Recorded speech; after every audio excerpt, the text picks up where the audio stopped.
The truth about pushing through when every part of you wants to quit. Tired? Keep going. There comes a point in every man's life when his body says, enough. The weight feels heavier than usual. The air feels thicker. Every step feels like walking through water.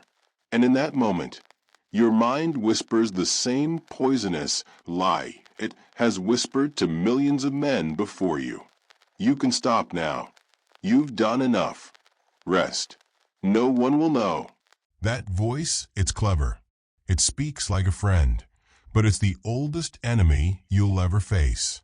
It's not your body that's truly tired. It's your spirit, sagging under the weight of resistance. Men have been meeting that voice for thousands of years. Think of Ernest Shackleton in 1915, stranded with his crew on the frozen Weddell Sea. Their ship crushed by ice, rations dwindling, the Antarctic wind cutting into their bones like glass.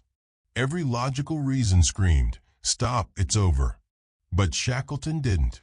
He dragged his men through months of impossible cold, storms, and hunger until he brought every single one of them home alive. Was he stronger than you? No. His legs were made of the same muscle and bone as yours. But he didn't let the voice decide for him. You've met that voice before. Maybe in the gym, maybe at work, maybe lying in bed staring at the ceiling at 3 a.m. when you know there's something you must do, but you've already built 100 excuses. Here's the truth most men never hear. Readiness is a myth. You will never feel fully prepared. You will never feel fully rested. You will never be completely free of fear. The men who move forward anyway, those are the men who build something worth leaving behind.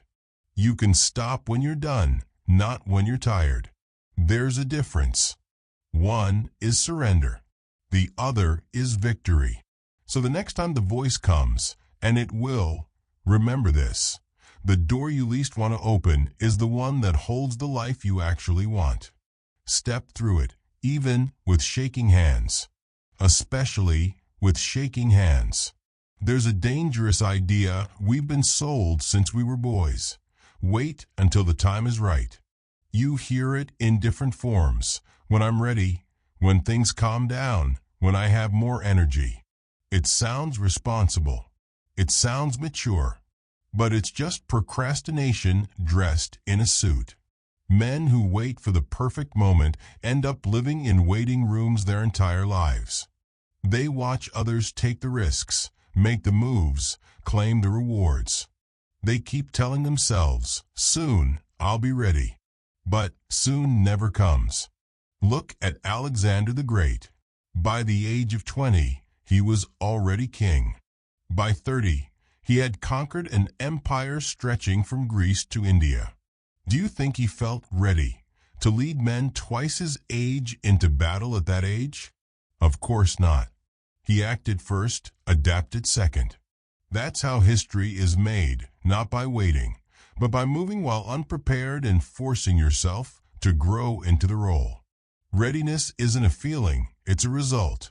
It's forged by stepping into chaos and learning to navigate it. The man who says, I'll act when I feel confident, never acts at all. But the man who says, I'll act now and build my confidence in the doing, that man can't be stopped. You might think the risk is in moving too soon, but the real risk is in not moving at all. Life punishes hesitation. Opportunities rot like fruit left too long in the sun. A job you could have taken, a woman you could have spoken to, a project you could have begun, all lost because you convinced yourself you weren't quite ready. And here's the truth you need to hear, even if it stings. Readiness is a story you tell yourself to justify inaction. Action is the only cure. When you move before you're ready, you meet a different version of yourself. A sharper, more resourceful man who only appears when he's forced into the unknown. That man is already inside you, but he won't step forward unless you force him. So the question is simple. Will you wait for the perfect day, or will you start walking today, even with your knees shaking? Because history doesn't remember the man who waited. Most men think they need motivation to begin. They imagine there's some hidden switch. One day they'll wake up, the air will feel electric, and they'll want to work. That day rarely comes. And if it does, it disappears the next morning. Motivation is fragile. It's like a match. It flares bright for a moment, then burns out. If you build your life around waiting for that spark, you'll live in darkness. Here's the truth. Movement comes first, motivation follows. This is the law of momentum. A stone lying still on the ground stays where it is. But once it starts rolling, even slowly, it begins to gather speed. Your mind works the same way. Think about the mornings when you didn't feel like going to the gym. You dragged yourself there anyway. By the second set, you were sweating. Your blood was moving. Your mind was alive. You didn't start motivated. You became motivated because you moved. Look at Thomas Edison. The man wasn't waiting for inspiration to strike. He ran thousands of experiments, most of which failed. But he understood that each attempt, successful or not, created forward motion. That momentum is what eventually gave the world the electric light bulb. This is why discipline is superior to motivation. Discipline is movement without permission from your emotions. You don't negotiate with your mood. You show up, do the work, and let momentum carry you. You don't need to run a marathon today. You need to take the first step and then the second. Small actions build inertia, and inertia makes the next action easier, and the next, until you've crossed distances you didn't think possible. The man who learns to use momentum becomes dangerous because he doesn't need to feel good to keep going. His work doesn't depend on weather, comfort, or applause. He moves because that's what he's decided to do. Start moving, even if it's ugly, even if you're tired, especially if you're tired. Because the hardest step is always the first, and it's the one that changes everything. Fear feels solid. It grips your chest, it clouds your thoughts, it tells you stories about what could go wrong. It's persuasive, it's vivid, it feels real. But here's the secret. Fear is smoke. It looks dense from a distance, but the moment you step into it, you realize there's nothing to hold on to. It was never solid. It only seemed that way while you stood still. The Romans understood this well. When Julius Caesar faced the decision to cross the Rubicon in 49 BC, he was staring down the possibility of civil war, exile, even death. The fear was real in his body. The stakes couldn't have been higher. But he understood that hesitation would kill him faster than his enemies. So he stepped forward, uttering the words, Alia iacta est, the die is cast. Once the first step was taken, there was no going back. That's the truth about fear. It can only live in the space between thought and action. Once you move, it has nowhere left to hide. Most of the things you fear will never happen. And the few that do, they're never as catastrophic as your mind made them seem. You adapt, you adjust, you overcome. The storm in your head is almost always worse than the reality outside it. You may be thinking, but what if I fail? Good. Then you'll learn something most men never do, that failure doesn't kill you, and surviving it makes you harder to break next time. Fear whispers, wait until you feel safe. Courage answers, I'll move now, even while I'm afraid. And here's the twist. Courage isn't the absence of fear. It's the refusal to be ruled by it. Every time you step through fear, you weaken its grip. Every time you run from it, you strengthen it. You get to choose which man you're building. Remember this. Fear feeds on stillness. Action starves it. There's a point in a man's journey when the loudest voice in the room isn't fear, it's doubt. Fear shouts, but doubt whispers. And that whisper is more dangerous because it sounds like reason. What if you're not the right man for this? What if you're wasting your time? What if you don't have what it takes? Doubt doesn't need you to quit outright. It only needs you to hesitate long enough for the opportunity to pass. Spiritual maturity for a man begins when he understands this. Doubt is not a signal to stop. It's a signpost telling you you're on the edge of growth. Every great leap in life feels uncertain before it feels right. Think of Sir Edmund Hillary, the first man to stand atop Everest. He wasn't a superhuman climber. He faced storms, oxygen deprivation, and the constant possibility of death. Doubt followed him up every step of that mountain. But he kept moving. And when he reached the summit, he didn't say, "I was always certain I could do it."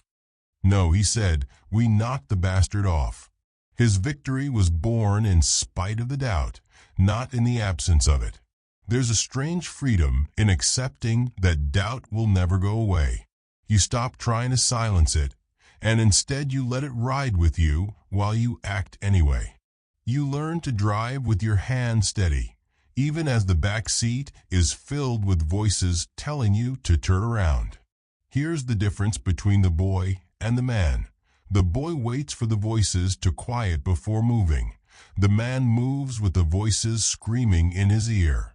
Acting in the shadow of doubt builds a deeper kind of strength, not the surface strength of muscles, but the iron inside your spine.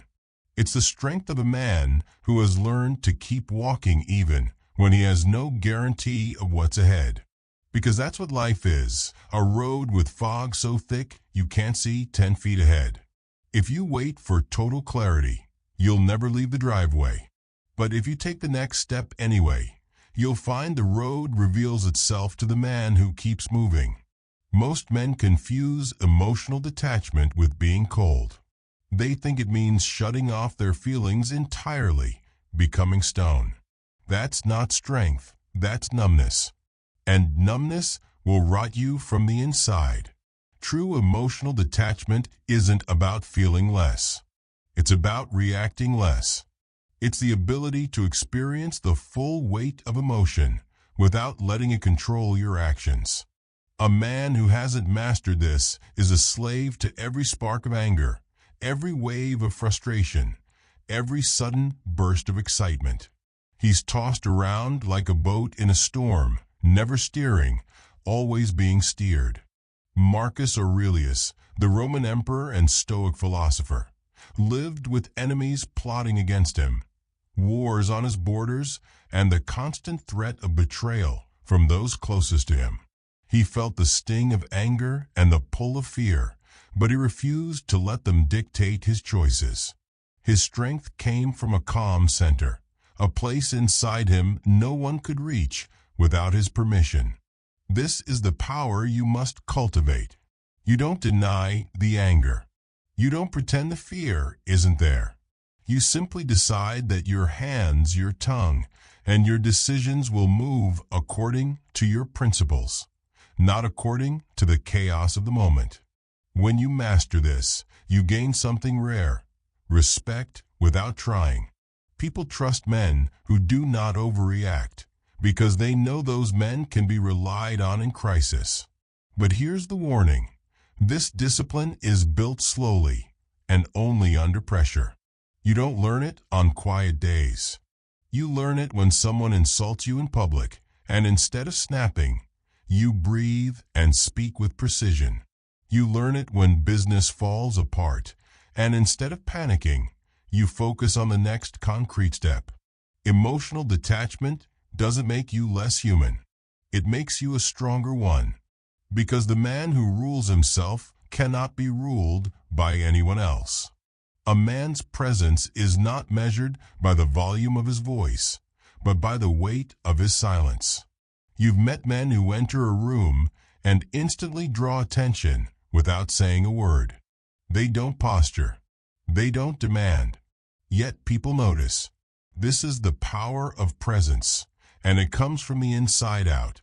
Presence is born from certainty, not the loud certainty of arrogance, but the quiet certainty of a man who knows who he is, what he stands for, and what he will not tolerate. When you carry that kind of clarity, you move differently. You speak slower. You listen more than you talk. And when you do speak, every word lands heavier because it isn't wasted. Look at portraits of Theodore Roosevelt. In his youth, he was sickly, frail, often bedridden. But through sheer will, he built himself into a man of action, boxing, ranching, leading troops in battle. By the time he became president, his very presence commanded attention. Not because he was loud, but because he radiated the confidence of a man who had tested himself against life and won. Presence isn't about intimidating others.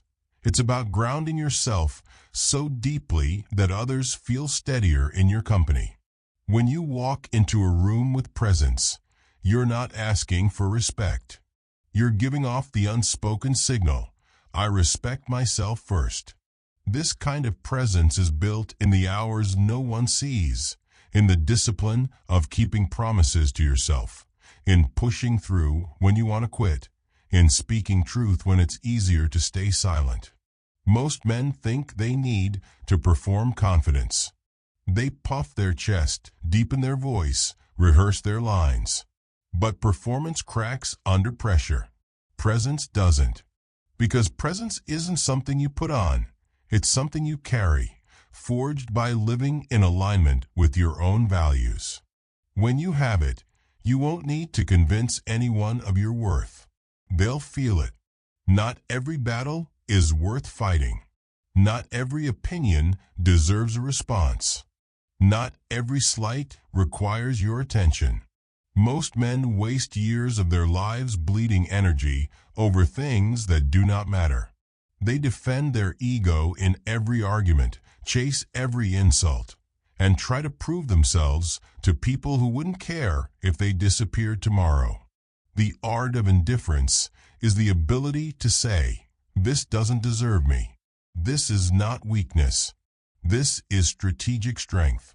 The more you care about every minor thing, the less you have for what truly matters.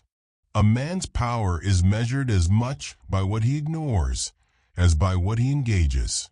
Marcus Aurelius wrote, "You have power over your mind, not outside events." Realize this, and you will find strength. The Stoics understood that energy is a finite resource. Wasted on gossip, petty disputes, or chasing approval, and you'll have nothing left for your real mission. Think of Miyamoto Musashi, the undefeated samurai. He fought only when there was no other way to advance his path. He avoided meaningless duels. He let insults pass. Why? Because he knew his energy was for sharpening his blade and perfecting his craft, not for proving himself to fools. Indifference doesn't mean you don't feel. It means you choose where to place your attention. You can hear the noise without letting it dictate your moves. Here's a truth most men never learn. Reaction is a form of surrender. The moment you react to something unworthy, you've handed over your time, your focus, and your peace. A disciplined indifference is freedom. You're no longer pulled like a puppet by every tug on the string. You stand where you choose, unmoved by the wind. When you master this, people will wonder what you're thinking. The answer will often be, nothing at all about you. Most of life's battles are invisible. No crowds cheer. No one posts your progress online. No medal waits at the finish line. This is the quiet war, the one fought in early mornings, late nights, and the empty hours when the world sleeps.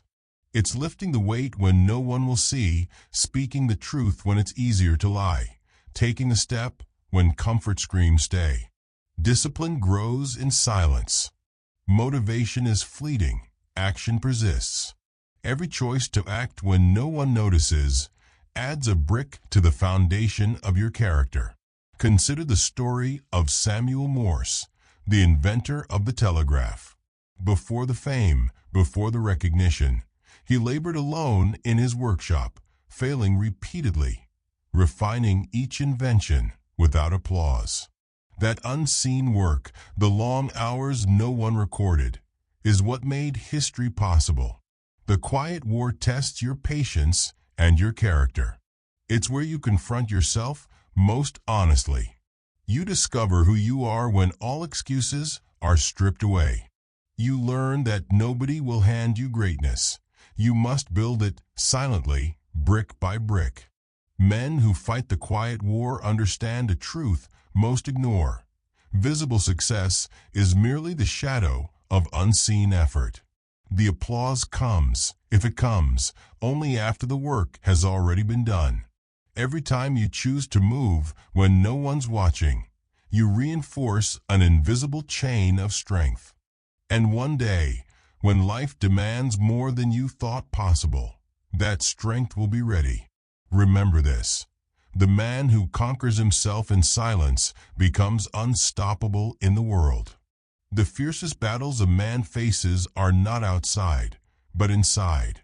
Your mind is a room full of voices, some cheering you on, others whispering doubt, fear, and excuses. Most men believe these voices are truth. They are not. They are mirrors, reflecting what you choose to focus on. A man who cannot govern his thoughts becomes a slave to them. Every fleeting worry, every imagined insult, every fear of failure can become a chain if you let it.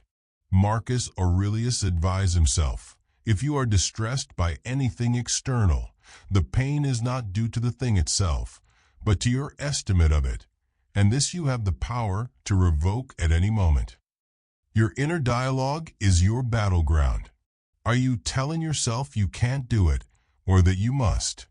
Are you rehearsing failure, or are you preparing for action? Think of Bruce Lee. He didn't just train his body. He trained his mind to speak to him like a coach, not a critic. When doubt arose, he didn't silence it. He redirected it. Every thought was examined, refined, and aligned with his goal. You must do the same. Begin noticing your internal commentary. Separate the lies from the truth. Challenge the narrative that tells you you're too tired, too small, too late. Replace it with the quiet command, I act anyway. The remarkable thing is this: once your thoughts are aligned, your actions follow naturally. The mind stops resisting and energy flows. The inner critic becomes the inner coach, a tool, not a tyrant. Every man has this choice. Will your thoughts govern you, or will you govern them? Your success, your resilience, and your peace of mind depend on the answer. History remembers men not for their comfort, but for their courage. Not for the plans they perfected in safety, but for the decisions they made when the air was thick with uncertainty.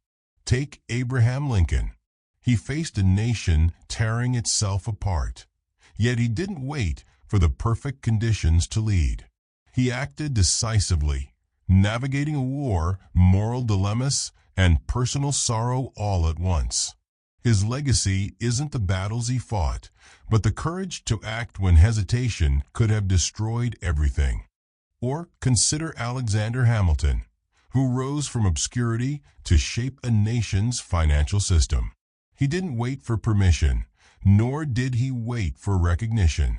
He engaged fully, even in moments of risk and uncertainty, understanding that action in the midst of fear builds influence far greater than hesitation ever could. Every man who leaves a mark has one thing in common. He moved before he felt ready, before the world gave him approval, before certainty existed. You might be thinking your actions are small. They're not. Small, decisive steps compound into a legacy.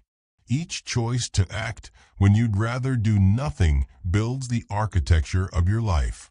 ask yourself, 10 years from now, will you look back and remember the times you hesitated or the times you acted, even when your hand shook and your mind doubted? The world doesn't hand out glory for potential. It rewards the man who chooses action over fear, decisiveness over hesitation, courage over comfort. Your life is the canvas, each decision a brushstroke. Hesitation leaves empty spaces. Action fills them with meaning. Discipline is the quiet engine beneath every great achievement. It's not flashy. It doesn't make headlines. It doesn't inspire Instagram posts. But without it, momentum dies, fear wins, and doubt takes root. A disciplined man is resilient because he has trained himself to act regardless of mood, energy, or circumstance. He doesn't wait for courage or inspiration. He builds them through repeated choice. Consider the samurai. Their lives were defined not by heroics alone, but by daily rituals, training in swordsmanship, meditation, and endurance, often in the harshest conditions. Every day they faced the same grind, and every day they chose it over ease. That daily discipline forged warriors who could face any challenge without hesitation. Discipline transforms ordinary men into men capable of extraordinary endurance. It teaches patience, builds inner strength, and shapes character. When exhaustion hits, discipline whispers, "One more step." When doubt screams, "Move anyway." When fear threatens to freeze you, act despite it. Discipline is not punishment. It is freedom. It is the liberty to face life on your terms because you have trained your body, mind, and spirit to follow through, even when every instinct wants to quit. Every man you admire, the inventors, leaders, warriors, and creators, shares this invisible trait. They didn't wait for life to make them strong. They made themselves strong. Your resilience is not given. It is earned through the discipline of doing what is necessary, even when it is painful, tedious, or invisible. Remember, the man who masters discipline never fears exhaustion, because he knows how to endure. He never fears doubt, because he knows how to act anyway. True power is subtle. It doesn't announce itself with noise or bravado. It lives in the steady man who moves with purpose and consistency. Presence alone is impressive, but when combined with momentum, it becomes unstoppable. Think of the great explorers, Vasco da Gama, Lewis, and Clark. They didn't rely on sudden bursts of inspiration. They relied on consistent movement through uncertainty, carrying themselves with calm authority even when the world around them seemed chaotic.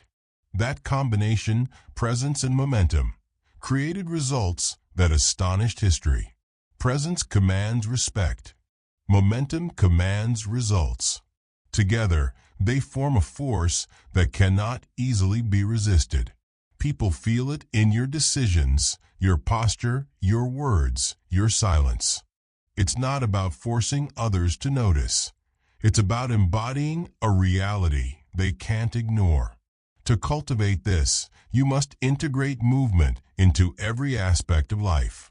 When you act decisively in small matters, you train yourself for larger challenges. When you hold steady in discomfort, you strengthen your inner authority.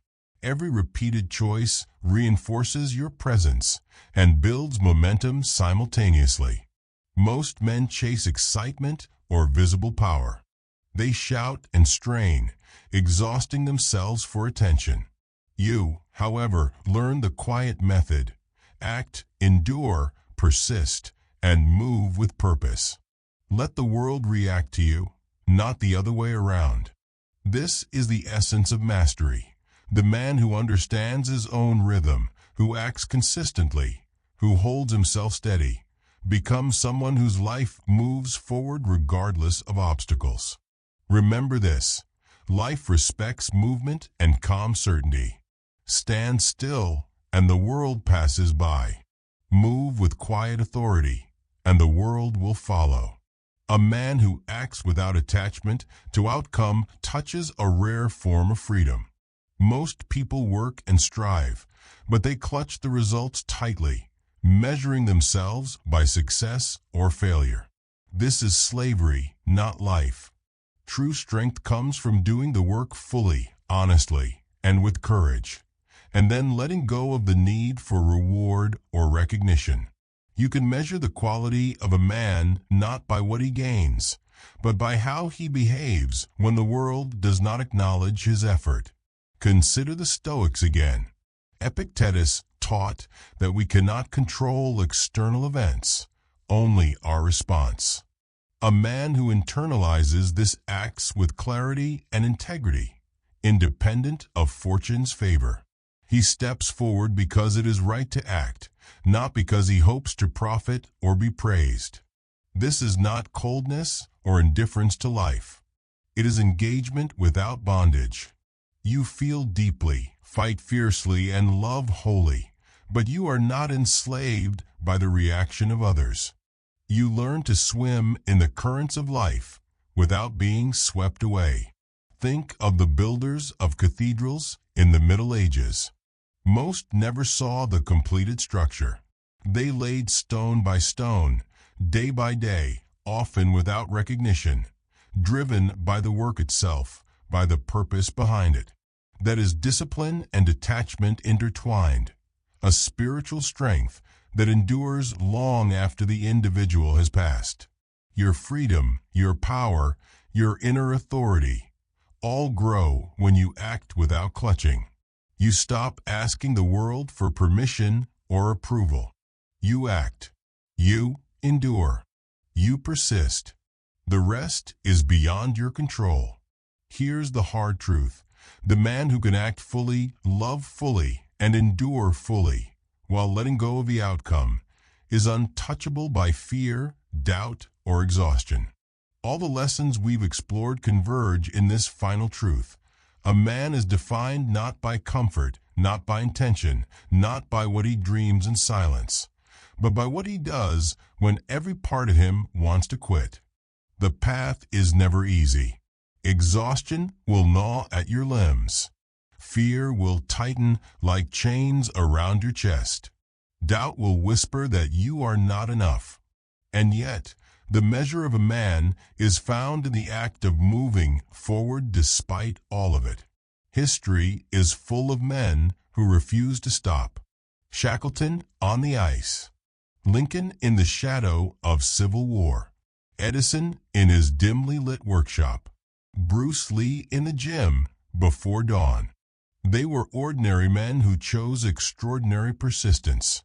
They acted when others hesitated, endured when others fled, and created what most could not imagine. You will face your own frozen seas, your own mountains, your own darkness. There will be mornings when your bed feels heavier than your ambition, nights when your doubts scream louder than your courage. This is inevitable. This is part of the journey. Remember, readiness is a myth. Motivation is a spark, not a fire. Fear is smoke. Doubt is a whisper. Momentum builds with action. Presence commands respect. Discipline is freedom. Emotional mastery shapes authority. Indifference protects your energy. And detachment frees your spirit. Step forward anyway. Move when your body rebels. Decide when your mind resists. Speak when silence tempts. Lift when exhaustion presses down. The man who keeps going becomes more than capable. He becomes unstoppable. This is the secret no one will tell you, and the truth you must discover for yourself. The path of endurance, of relentless action, of steady courage. This path shapes not only your achievements, but your soul. So rise, stand, move, even now, even tired, even afraid, even uncertain. Step into the life that demands everything from you, and give it everything you have. Because the man who moves forward is the man who becomes. The man who becomes changes everything.